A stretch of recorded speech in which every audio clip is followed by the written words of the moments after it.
Hey guys, this is Raz, my campaign coach, and today we're going to talk a little bit about two big marketing mistakes that folks make. Most campaigns and pretty much everybody that I've interacted with, that I've asked them, what are you doing as far as email and Facebook?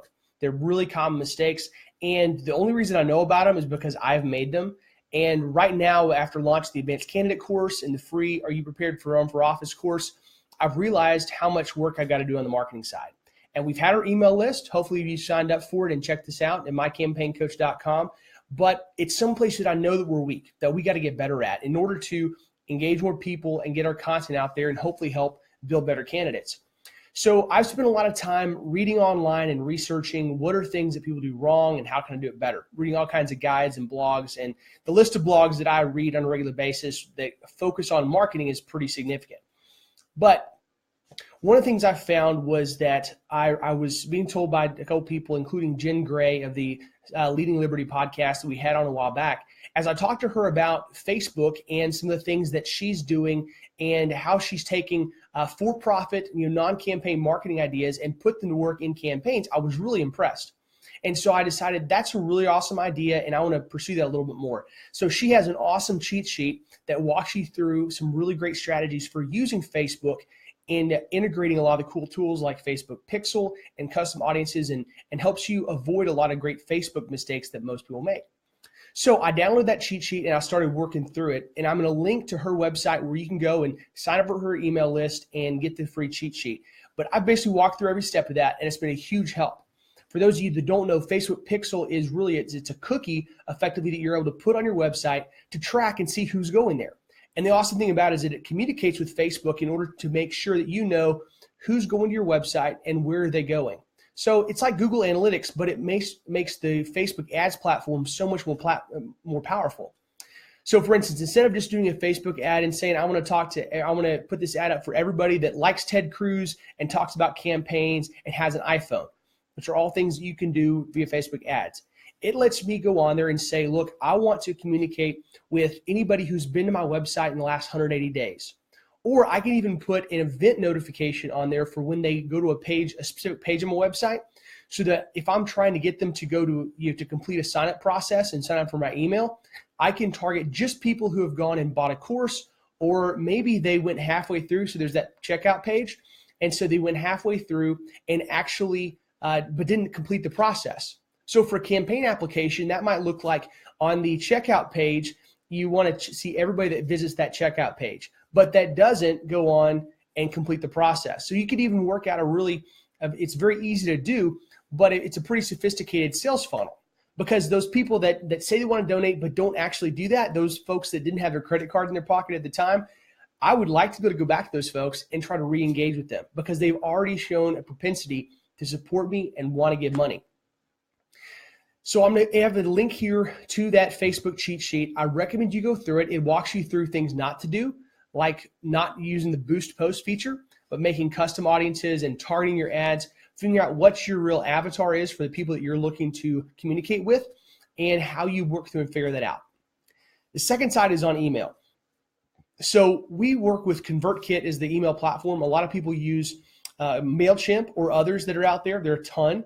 And those are two of the most common. MailChimp far and away is the most popular, but I've just got some personal beefs with them on some past accounts I've had. So we decided to go with ConvertKit. And so I've been looking for more and more resources as far as how we can do a better email list, because ours has a really high open rate and the click-through is decent, but I want to make it better. I want more people to be opening our emails and clicking on content. So one of the coolest places that I've gone to find ideas and how-to guides is Zapier.com. I'll link to them below, but it's zapier.com. And it's a really neat application that allows you to have different web apps talk to each other and queue different actions. And I'll talk about that a little bit more some other time on a different Facebook Live, but they have an enormous number of how-to blogs and guides. So for instance, on my personal email, I was trying to declutter and overcome hundreds and hundreds of emails that were sitting in my inbox. It's been a crazy year with the baby on the way and new projects and all kinds of work. And so I've let my inbox get out of control. And it's a point of stress, right? We spend way too much time in our email and not enough time on productivity. So I was looking for some ideas. And so the Zapier blog had some great strategies on some blog articles they had for how to overcome that inbox and I use those and help solve a lot of problems. I actually just finished going through some workflows, getting my email box under control. So I've only got like 15 total emails in there in any of all my inboxes this week, which I'm very excited about. It hasn't been true since I signed up for Gmail. But when it comes to your email list management for your campaign, you need to be able to communicate with those folks, track your opens, see where they're going, and be able to build something that's beautiful. But part of that email campaign management is actually how you get them in with lead magnets, with getting signups, getting those double opt-ins and everything. And so what Zapier has is they have a number of guides, which are really, really like they're ebooks that you can download for free. And you're able to go through all kinds of different areas of marketing. So one of those is on the email side. It has a great ebook. I won't give everything away, but if you follow the link that we're going to put here in the article, in the comments here on Facebook Live, it'll be able to take you there, and you can check out that and many of the other different guides that they have. A couple of those are they have one for Google Suite. They have one for Sheets and presentations and a bunch of the Google tools, because those are really powerful, and they're frankly so powerful that it's easy to get lost and easy to kind of lose sight of what you're trying to do and how you can be most effective. They walk you through all kinds of really cool stuff in there. They have one for Gmail.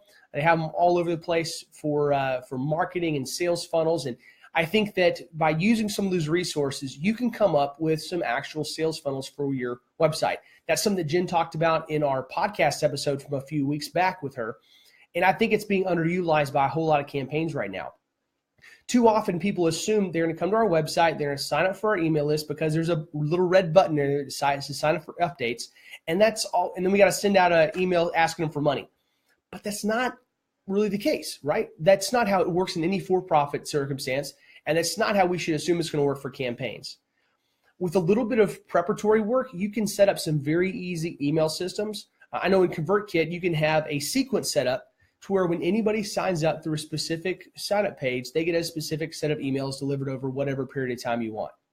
So maybe you have somebody that signs up on your website that signals interest in the campaign, and you're able to, over the next week, have it send out a customized email sequence that talks about the candidate, that introduces you to the candidate, to the candidate's wife or husband, to their kids, and to the issues they care about and their background more. So having a drip email sequence like that would be really easy if you thought it through and started coming up with the ideas for how you could actually leverage that opportunity. But if you just email them when you want something, when you need a donation, when you want them to show up to an event, that's not a really good idea for keeping a hot email list. That's why unsubscribe and spam rates and report rates are so high for campaign email addresses or email lists.